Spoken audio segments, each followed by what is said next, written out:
কৃতজ্ঞ ঋণী। আজকের এই সংসদ গতানুগতিক কোনো সংসদ নয়, এটা 24-এর রক্তের উপর দাঁড়িয়ে থাকা একটি সংসদ।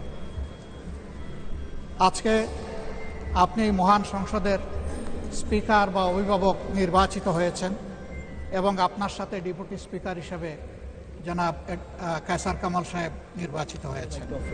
আমরা দুইজনকেই অভিনন্দন জানাই। মাননীয় স্পিকার, বাংলাদেশের স্বাধীনতার পরপর 55টি বৎসর আমরা অতিক্রম করে এসেছি। এই দেশের সংসদ এবং সংসদীয় রাজনীতি সত্যিকার অর্থে খুব কম সময়ে কার্যকর ছিল। অল্প যেটুকু সময় ছিল জনগণ তার সুবিধা পেয়েছে। বেশিরভাগ সময় ফ্যাসিজমের কবলে পড়ে এই সংসদ ছিল অনেকটা দামি সংসদ, অকার্যকর। এবং আপনি যে বিরল সম্মানে আজকে ভূষিত হয়েছেন, এই জায়গায় অভিভাবকত্বের দায়িত্ব যারা পালন করেছেন অতীতে, তারা নিজের উপর, সংসদের উপর, দেশবাসীর উপর, গণতন্ত্রের উপর, মানুষের অধিকারের উপর তারা সুবিচার অনেকেই করতে পারেননি। আমরা আশা করব আপনার এই অভিভাবকত্বের জায়গা থেকে, আপনি যদি একটা দল থেকে নির্বাচিত হয়ে সংসদে এসেছেন, কিন্তু ইতিমধ্যেই আপনি ঘোষণা দিয়েছেন যে আপনি জাতীয়তাবাদী দলের স্থায়ী কমিটির সদস্য পদ থেকে পদত্যাগ করেছেন। এখন আপনি সকলের, আমরা মনে করি আপনার কাছে সরকারি দল এবং বিরোধী দল আলাদা কিছু হবে না। আপনার কাছে আমরা সুবিচার পাব, জাতির কল্যাণে যে কথাগুলো বলতে চাইব সেই কথাগুলো বলার সুযোগ আপনার কাছ থেকে পাব। আপনার নেতৃত্বে এটি একটি গতিশীল সংসদ হবে, এটা আমরা আশা করতে চাই। আমরা আশা করতে চাই অতীতে যে মন্দ নজির সৃষ্টি হয়েছে বিভিন্ন সময়, এটি নতুন করে আর হবে না। আজকের এই সংসদে অনেক তরুণ সদস্য এখানে আজকে এসেছেন। আমিও বয়সে একটু বেশি হলেও আমিও তরুণ। আমার জীবনে এটা প্রথমে এই সংসদে ঢোকা, সুতরাং আমিও তরুণদের একজন। সেই তরুণরা যারা এখানে প্রাজ্ঞ আছেন, অতীতে যারা এই মহান সংসদের সদস্য বারবার নির্বাচিত হয়েছেন, তাদের কাছ থেকে আমরা ভালো কিছু শিখব। আমরা অতীতের সংসদগুলোতে দেখেছি এখানে দেশের মানুষের কল্যাণ বিবেচনায় আলোচনা না হয়ে মানুষের চরিত্র হননের জন্য এখানে বিপুল সময় ব্যয় করা হয়েছে। আমি আপনাকে বিনীতভাবে অনুরোধ করব, এই সংসদ যেন কারো চরিত্র হননের কেন্দ্রে পরিণত না হয়। আপনার কাছ থেকে কেউ সামান্যতম সুযোগও যেন এই ব্যাপারে না পায়। আমরা চাই এই সংসদ শুধুমাত্র জনকল্যাণে প্রতিষ্ঠিত হবে এবং পরিচালিত হবে। আমি আস্থাশীল, গভীর আস্থাশীল, আপনি একজন লড়াকু মুক্তিযোদ্ধা, আপনি পারবেন ইনশাআল্লাহ এই সংসদকে সফলভাবে নেতৃত্ব দিতে। আমরা আপনার সঙ্গত প্রত্যেকটি বিষয়ে কথা দিচ্ছি, আমরা আপনাকে সমর্থন দিব, সহযোগিতা দিব, আপনার জন্য দোয়া করব। আমরা আপনার কাছ থেকে শুধু ইনসাফ আশা করব। আপনি যদি এই সংসদের উপর ইনসাফ করেন, তাহলে 18 কোটি মানুষের উপর ইনসাফ করা হবে। কারণ রাষ্ট্রের গুরুত্বপূর্ণ 3টি অঙ্গের এটি হচ্ছে সবচেয়ে গুরুত্বপূর্ণ অঙ্গ। এই অঙ্গটা যখন সুস্থ সবলভাবে পরিচালিত হবে, বাকি 2টা অঙ্গ সরাসরি সেইভাবেই কাজ করবে। মাননীয় স্পিকার, আবার বলি, জুলাইয়ের রক্তের উপর দাঁড়িয়ে এই সংসদ, জুলাইয়ের একটা প্রত্যাশা ছিল, একটা মাত্র স্লোগান ছিল, উই ওয়ান্ট জাস্টিস। আমি আবার এটা এখন উচ্চারণ করলাম, উই ওয়ান্ট জাস্টিস।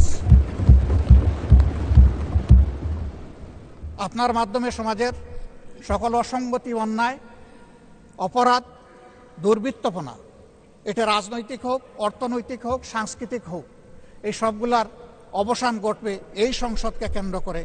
এই প্রত্যাশা ব্যক্ত করে আমি আপনার সুস্বাস্থ্য, দীর্ঘ হায়াত কামনা করছি এবং সফল নেতৃত্ব আমি কামনা করছি, যে আপনি অভিভাবক হিসাবে ইনশাআল্লাহ সফলভাবেই নেতৃত্ব দিবেন।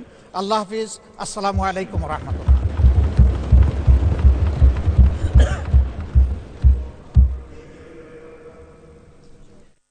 সদস্যবৃন্দ, দিনের কার্যসূচি অনুযায়ী আমি এখন কার্যপ্রণালী বিধির 12(1) বিধি অনুযায়ী ত্রয়োদশ জাতীয় সংসদের প্রথম অধিবেশনের জন্য মনোনীত সভাপতি মণ্ডলীর নাম অগ্রবর্তীতা অনুসারে ঘোষণা করছি। 1, মাননীয় সদস্য মির্জা আব্বাস উদ্দিন আহমেদ, 181, ঢাকা 8। 2, জনাব গয়েশ্বরচন্দ্র রায়, 176, ঢাকা 3। 3, ডক্টর আব্দুল মঈন খান, 200, নরসিংদী 2। 4, মোহাম্মদ মনিরুল হক চৌধুরী, 254 কুমিল্লা 6, 5 জনাব ATM আজহারুল ইসলাম, কুড়ি, রংপুর 2। স্পিকার ও ডেপুটি স্পিকারের অনুপস্থিতিতে বৈঠকে উপস্থিত সভাপতি মণ্ডলীর তালিকায় যার নাম শীর্ষে থাকবে তিনি স্পিকারের আসন গ্রহণ করবেন।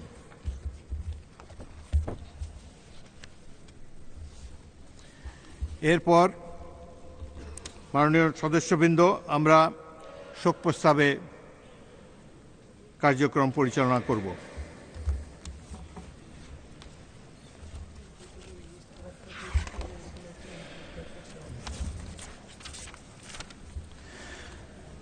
মাননীয় সদস্যবৃন্দ, দিনের কার্যসূচি অনুসারে এখন শোক প্রস্তাব।